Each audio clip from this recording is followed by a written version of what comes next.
사람은 진짜 좀 힘들겠는데? 결혼 못하겠는데 싶은 사람들은 확실하게 보입니다. 그러니까 무기였던 시절에나 가능한 만남이지 저는 그건 사기에 가깝다고 생각합니다. 붙잡는 순간 결혼 시장에서는 제자리 걸음입니다.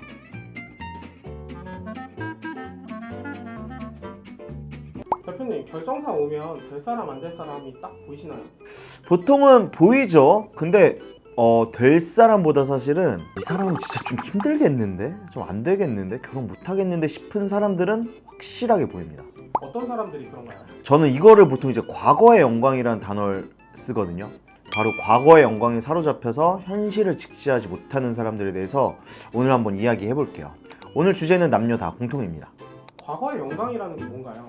결정사에 와서 자기 전성기 때 만났던 사람들 중에 가장 이쁘거나 아니면 잘생긴 사람, 이런 사람을 내가 가입비 그래도 몇백만 원 냈으니까 그 정도 되는 사람 꼭 만나게 해달라고 하는 사람들이 있어요. 아니면은 내가 어릴 때 뭐 키 큰 사람 만나보고 잘생긴 사람도 만나보고 뭐 재밌는 사람, 뭐 능력 좋은 사람 한 번씩 만나봤으니까 이 조건을 모두 합친 바로 육각형에 가까운 이상형을 소개해달라는 사람들이 가끔씩 계시긴 합니다.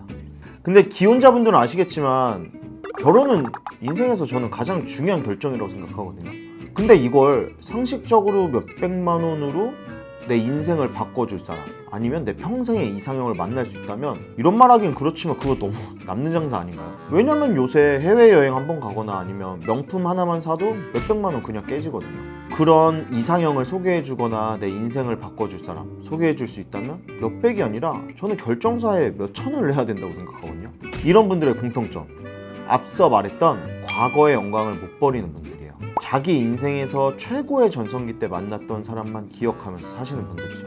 이게 보통은 남성분들은 전성기 시절에 가장 어리고 예뻤던 여성, 그리고 보통 여성분들은 스펙 좋고 잘생긴 전문직이나 대기업 아니면 사업가 남성을 기억을 많이 하더라고요. 근데 그거는 우리 나이가 무기였던 시절에나 가능한 만남이지, 근데 지금은 그 무기가 사라졌기 때문에 다시 만나는 건 저는 사실 불가능에 가깝다고 생각합니다. 다른 결정사에서 뭐 가끔씩 가능하다고 말하는 경우도 있다고 종종 들려오는데 제가 소신 발언 하나 할게요. 저는 그건 사기에 가깝다고 생각합니다. 안 되는 건 안 된다고 말하는 게 맞습니다.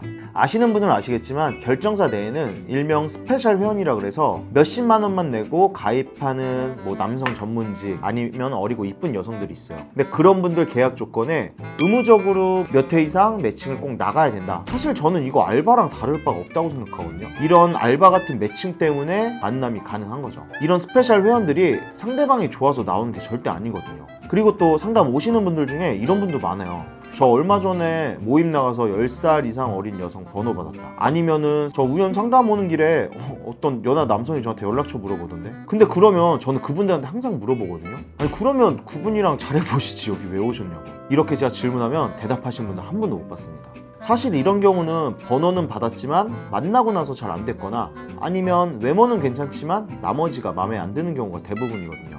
여성분 같은 경우는 나이만 어릴 뿐 외형적으로 마음에 들지 않는 경우나 진지한 만남이 아니라 가벼운 만남을 목적으로 물어본 경우도 있습니다. 번호를 받았느냐 따였느냐가 중요한 게 아니라 결국 그 사람이 누구냐 어떤 사람이냐가 저는 중요하다고 생각합니다. 정말 괜찮은 사람이고 나한테 찐 호감이 있었다면 이미 만나고 있어야죠. 그리고 만남으로 이어졌다고 하더라도 그 만남이 하루 즐겁게 노는 데서 끝났는지 아니면 상대방도 나와 마찬가지로 진지한 만남과 결혼을 생각했는지도 저는 사실 본인들이 다 알고 있을 거라고 생각하거든요. 다만 현실적으로 받아들이기가 쉽지 않은 거라 생각합니다.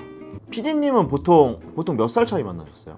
한두 살? 뭐 많게는 4살, 6살? 그래서 이 얘기를 꼭 하고 싶은데 30대 후반이나 40대 남성이 30대 초반 여성을 만나고 싶다면 경쟁 상대는 나랑 동년배 남성이 아니라 그 30대 초반 여성이 선호하는 30대 중반 남성이에요. 왜냐면 피디님도 말씀하셨다시피 보통 한 4살 차이 정도를 선호하지 사실 그 이상의 나이를 선호하진 않기 때문이죠. 이게 무슨 말이냐면 결국에 전성기 때, 즉 젊었을 때 본인과 경쟁해야 되는 거랑 똑같은 얘기거든요. 근데 전성기 때 나를 이기려면 외모와 나이에서 깎인 점수를 수를 배워야 합니다. 전성기 시절과 비교해도 손색 없는 동안 외모에 철저한 관리를 하고 있거나 아니면 나이를 먹은 만큼 경제력이 보장되어야 해요. 근데 여기서 말하는 경제력은 단순히 뭐 5년, 10년 동안 인력 더 모은 거, 뭐 연봉 1,000만 원, 2,000만 원 오르는 거, 그 정도 가지고는 택도 없습니다. 주변에 그런 분들 진짜 많아요. 저 동안이지 않아요? 저 아직도 어린애 가면 동안 소리 듣는데 혹시 동안 릴스 보신 적 있으신가요? 한동안 계속 유행했던 릴스인데요. 실제로 동안인 분들은 손에 정말 꼭 씁니다. 다들 공감하시나요? 하지만 이 정도로는 절대 안 됩니다. 자신의 전성기 시절보다 더 좋은 외모와 몸 관리가 되어야 하고 그게 가능한 사람은 정말 손에 꼽습니다. 여성분도 마찬가지예요. 여자 나이 중요하다는 말 다들 정말 많이 들어보셨죠? 근데 많은 분들이 오해하는 게 있거든요. 나이는 단순히 몇 점 깎이는 항목이 아니라 전체적인 항목에서 마이너스가 되는 요소예요. 이게 무슨 말이냐면 우연해서 항목으로 따지는 게 외모가 있고 스펙이 있고 경제력이 있고 뭐 집안이 있고 여러 가지가 있는데 총합이 70점이라고 치면은 그 중에서 나이만 1점 2점 이렇게 깎이는 게 아니라 60점이 되거나 50점이 되는 거예요. 반대로 나이가 어릴 때 나이가 무기가 되는 시기에는 내 외모나 스펙, 경제력 등 총합이 70점이더라도 이게 나이가 무기가 되기 때문에 여기서 10% 20% 가산점을 받아서 80점이 넘을 수 있고요. 결국에 결혼 시장에서 가장 중요한 건 본인의 위치를 객관적으로 파악하는 겁니다. 제발 진짜 부탁드릴게요. 진짜 제발 과거 영광에서 벗어나 주세요. 이게 정말 여러분들 위해서 말씀드린 거거든요. 정리해보자면 결혼은 과거가 아니라 지금의 나의 모습과 나의 조건으로 하는 겁니다. 전성기 시절의 나 그리고 그때 만났던 그분은 그냥 추억으로만 남기세요. 과거의 영광을 붙잡는 순간